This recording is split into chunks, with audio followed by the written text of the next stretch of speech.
Welcome. If you want to transfer data from Huawei smartphone to your LG G8X ThinQ, for the first you have to go for the Play Store and get the application to transfer data. So let's type here Cloneit. I can recommend you this application, it's totally free and you don't have to pay for it. And do the same on this Huawei smartphone. Right now we can open both apps. And if you got these notifications on the screen, you have to accept all of them.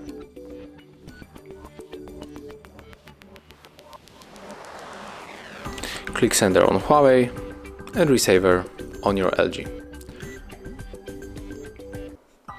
Just click back accepting all of the permissions as I said before. And as you can see, we are back in the settings instead of our app. So click here to open the background apps and just select our application Cloneit.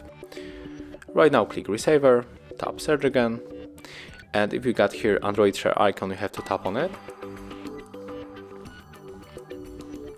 and we have two ways to connect. We can scan this code, but also we can input the password manually, so we have to pick a way. I'm going to scan the code.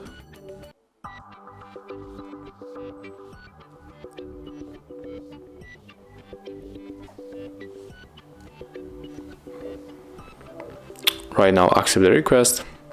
And if you want to send all of the data, you have to click on all of these icons and then click start. And here we got the size of the selected files and also the estimated time. And I'm going for the details because it's only example, so I'm going to pick up music and I will take these two songs. Okay, it's ready, so click OK. The transfer is finished, and right now we can check where we got the files,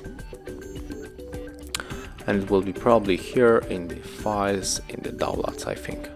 And yes, here we got the two songs that we sent from the Huawei smartphone.